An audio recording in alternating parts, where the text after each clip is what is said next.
Okay, we're ready with Jason, and he's ready for your questions. I'll start off. Is there any difference that you see this year with Coach Napier from last year, his first year? Just the way everybody bought into the program this year. Like I said, everybody's bought in, and it's going to be a big change. Okay, we'll go on the right side here. Kennedy Wright with CBS 42. What's on your playlist for pregame day? I listen to a little bit of Gunna, NBA Youngboy. Those, kind of get me in the zone. Front row. Brianna Jones, WTVY in Dothan, Alabama. What are you trying to do to help get Florida the recognition maybe you guys feel like you deserve at this point? You guys want to come from the back to the front, maybe surprise some people? Just leading, being a leader to all the young guys that came in, setting the example. And it's really nothing much to it, just leading and things like that.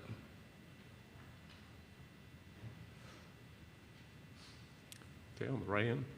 Haley Castillo, Southeastern Conference. What are you looking most forward to this season with your team? Just to shock the world, It's a lot of doubt. We coming in with a chip on our shoulder. That's pretty much it. Go back to the front row. What has been your favorite moment about SEC Media Days and being in the Music City?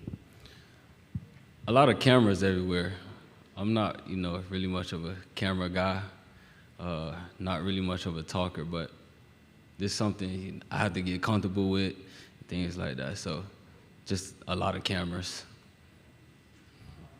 To your left here. Chris Farblin, KCOU 81 FM. You guys bring in a new defensive coordinator as you're Austin Armstrong, viewed as a young and up-and-coming defensive mind in the sport. I just want to ask, what have you guys been doing different? Is there anything you guys have been doing differently in Armstrong, and how should we expect the defense to look different than it has in years past?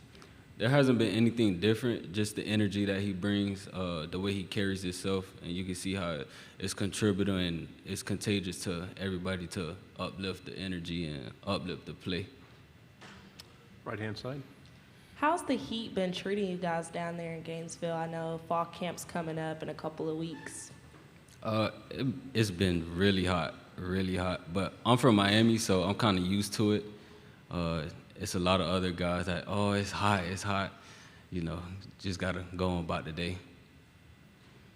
Third row. Kingsley was just in here, and he was talking about the buy-in feeling different this offseason. Have you noticed a different attitude among yourself and your teammates going into this year? Mm-hmm. Like he said, everybody's bought in. Everything's changing. You can see how everyone is feeling, and that's pretty much it. On the back row. Nicole Hutchison here with Fox 56 in Lexington. Kentucky's beaten you guys back-to-back straight years. Do you guys have an edge coming in, knowing that you guys have them on the calendar again this year? Yes, and I say we have an edge with everybody, so not just them, but everybody. On the aisle here. Gavin Baxley, ESPN, the ticket from Montgomery. You've got Utah week 1 again, just like last season. That was a big win for y'all last year. How important is it to come out of there with a win again and set the tone for the rest of the season? It's very important. Like you said, we won last year, and to continue it this year, it'll be very important. And, to start off our season is very helpful. Third row. What do you say about the Swamp to people who have never been there before, and what are some of your favorite things about playing in Gainesville? Just how loud it gets, how the fans are very in tune into the game. They help us, and only Gator get out alive, so. In the front row here. Jason, what are some personal goals you have set for yourself this season?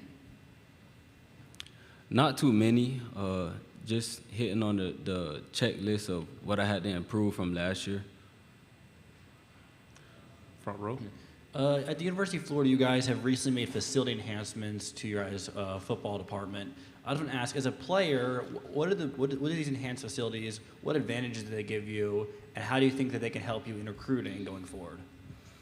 It's very nice in there. $80 million, that's a lot of money to build that building.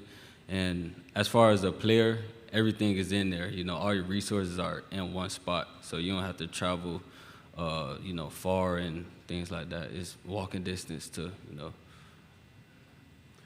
Right-hand side.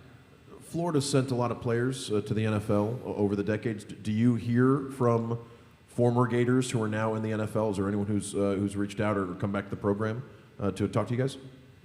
It's a lot of players that I have personally reached out to. Kyer, to name a few.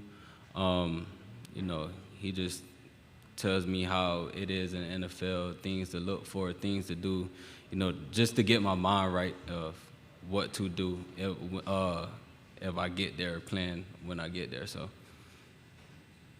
Being a Miami guy, was Florida always first pick for you? And what do you think about one state that has 3 major schools that play pretty good football, maybe even 4? Miami was a top pick. Florida was also a top pick. But, you know, the culture at Florida, it was outstanding, and it was only right to, you know, pick Florida. Any final questions? Okay, I think we're good. Thanks, Jason. Thank y'all.